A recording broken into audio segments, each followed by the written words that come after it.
दाल की जमाखोरी में सबसे आगे महाराष्ट्र, छापेमारी में सबसे ज्यादा दाल महाराष्ट्र से बरामद होने के बाद वित्त मंत्री अरुण जेटली ने भी जताई हैरानी।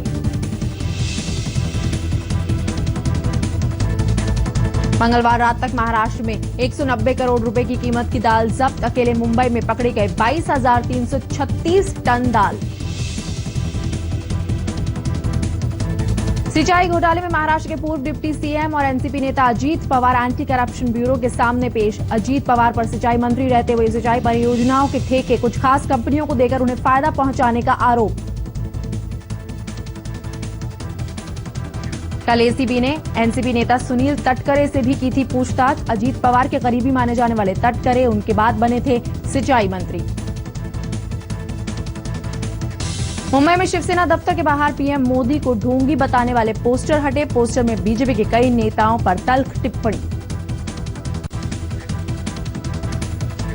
सोहराबुद्दीन शेख एनकाउंटर केस में अमित शाह की रिहाई को चुनौती देने वाली 2 अर्जी बॉम्बे हाईकोर्ट में खारिज। सोहराबुद्दीन के भाई रबाउद्दीन की शाह की रिहाई के खिलाफ दायर याचिका वापस लेने के कदम के बाद 2 लोगों ने दायर की थी पिटीशन। कोर्ट में राजेश कामले नाम के शख्स ने शाह की रिहाई के खिलाफ दी थी अर्जी। आज एक पूर्व आईएएस ने भी अर्जी देते हुए कहा कि रबाउद्दीन के पीछे हटने की सूरत में वो समाज के एक सदस्य होने के नाते शाह की रिहाई को चुनौती देना चाहते हैं, पर कोर्ट ने खारिज की दोनों ही अर्जियां। याचिका वापस लेने से पहले रबाउद्दीन को कोर्ट ने सोचने के लिए 4 हफ्ते का वक्त दिया है। शाह की रिहाई के खिलाफ अपनी याचिका वापस लेने की रबाउद्दीन ने अभी तक कोई वजह नहीं बताई है। किसानों की आत्महत्या पर बॉम्बे हाईकोर्ट ने खुद लिया संज्ञान। महाराष्ट्र सरकार को नोटिस जारी कर 1 हफ्ते में बताने को कहा आत्महत्याओं की वजह। आंकड़ों के मुताबिक महाराष्ट्र में सूखे के चलते सितंबर महीने तक 600 से ज्यादा किसान कर चुके हैं आत्महत्या।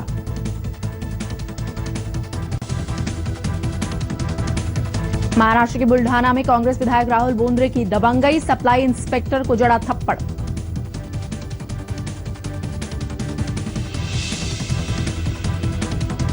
कस्टोडियल मौतों पर बॉम्बे हाईकोर्ट का बड़ा आदेश। चेन स्नैचिंग जैसे छोटे मोटे क्राइम में पहली बार पकड़े गए आरोपियों से 10 बजे के बाद नहीं हो थाने में पूछताछ।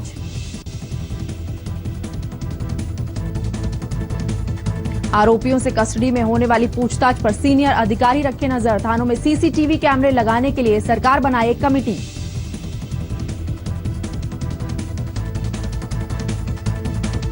हाईकोर्ट के मुताबिक कस्टडी में मरने वाले ज्यादातर छोटे मोटे केसों में होते हैं। पहली बार पकड़े गए आरोपी ज्यादातर को कानूनी सहायता नहीं मिलती। कोर्ट को उम्मीद अगले 6 महीनों में राज्य में नहीं होगी हिरासत में कोई मौत। क्राइम ब्रांच का अधिकारी बनकर कुरियर की गाड़ी से विले पार्ले में लूटी ज्वेलरी, आरोपी गिरफ्तार।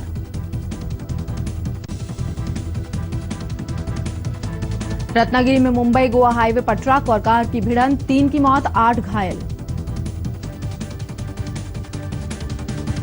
मुंबई के साकीनाका मेट्रो स्टेशन पर एक शख्स से 50,000 रुपए की लूट, आंखों में धूल झोंककर मोबाइल भी ले गए बदमाश। मुंबई से सटे डोंबिवली इलाके में कैश वैन से 56 लाख रुपए की लूट, चोरी में इस्तेमाल स्कॉर्पियो कार बरामद। महज 1.5 किलोमीटर दूर चल रही थी मुख्यमंत्री की सभा। थाने में ठगी के जाल में फंसाकर लूटे 50,000 और मोबाइल, बैंक में फॉर्म भरने की मदद के बहाने हुई लूट। महाराष्ट्र के सांगली में गाड़ियां चुराने वाला गिरोह गिरफ्त में, 55 लाख की गाड़ियां जब्त। मुंबई में बीच शहर एमएमआरडीए ग्राउंड में इंडियन एयरफोर्स के चॉपर की हुई इमरजेंसी लैंडिंग, चारों क्रू मेंबर सुरक्षित। तकनीकी खामी की वजह से करानी पड़ी चॉपर की अचानक लैंडिंग, रूटीन ट्रेनिंग पर था चॉपर। महानायक अमिताभ बच्चन ने लौटाया अखिलेश सरकार के 50,000 के पेंशन का प्रस्ताव। कहा यश भारती योजना में मिलने वाला पेंशन गरीबों के काम में लगाएं।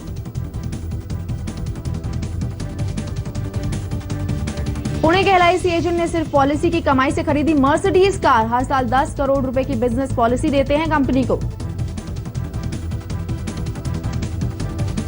मुंबई में नवरात्र की रौनक, मुंबा देवी मंदिर में भक्तों का तांता। महाराष्ट्र में शिवसेना और बीजेपी के बीच चल रहे शीत युद्ध का नया सबूत एक पोस्टर के रूप में सामने आया है। सेना भवन के सामने लगे पोस्टर में मोदी समेत कई नेताओं को बाला साहेब ठाकरे के सामने झुकते हुए दिखाया गया है। हालांकि शिवसेना ने पोस्टर से पल्ला झाड़ लिया। महाराष्ट्र में पिछले कई दिनों से सत्ताधारी दल बीजेपी और शिवसेना में खींचतान चल रही है। शिवसेना का ये ताजा तरीन पोस्टर इस कड़ी में एक नया अध्याय जोड़ रहा है। मुंबई में शिवसेना के दफ्तर के सामने लगे इस पोस्टर में प्रधानमंत्री मोदी समेत कई बीजेपी और दूसरी पार्टियों के नेता बाला साहेब ठाकरे के सामने सिर झुकाते नजर आ रहे हैं। मराठी में लिखे शब्दों का हिंदी मतलब कुछ यूं है, ढोंग करने वालों वो दिन न भूलें जब साहेब के सामने उनका सिर झुकता था। इन सभी नेताओं का सिर झुकता था। हालांकि तस्वीरें सालों पुरानी हैं, लेकिन बीजेपी के लिए इशारा बड़ा साफ है। जिस तरह की लड़ाई अब शिवसेना बीजेपी में छिड़ गई है, खासतौर पे दशहरे की रैली से ठीक पहले साफ लग रहा है कि दोनों के बीच में अब आमने सामने की लड़ाई होगी। पलड़ा किसका भारी होगा, किसका नहीं होगा, ये आने वाला वक्त बताएगा। दिन चढ़ने के साथ पोस्टर पर विवाद बढ़ा तो आनन फानन बीएमसी ने पोस्टर को नीचे उतरवाया।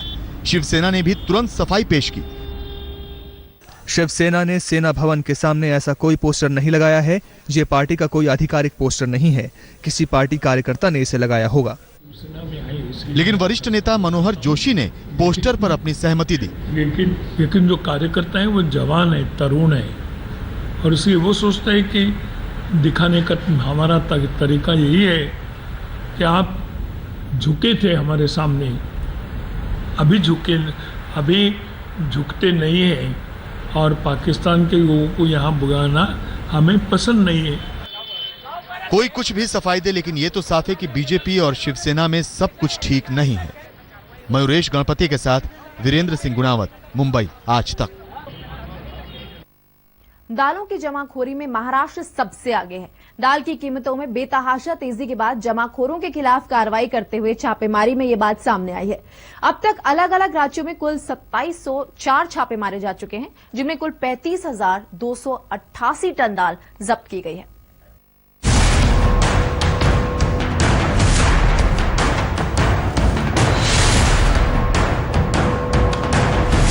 पूरे देश में दाल के जमाखोरों पर छापे मारे जा रहे हैं, पर सबसे ज्यादा दाल की जमाखोरी महाराष्ट्र में पकड़ी गई। खुद वित्त मंत्री अरुण जेटली ने अपनी प्रेस कॉन्फ्रेंस में इस बात का खास जिक्र किया। पुणे, नवी मुंबई, मुंबई से लेकर नागपुर, सातारा तक दाल की जमाखोरी करने वाले व्यापारियों के खिलाफ सरकार ने जबरदस्त अभियान चला रखा है। मंगलवार रात तक महाराष्ट्र में 190 करोड़ रुपए की कीमत की दाल पकड़ी जा चुकी है।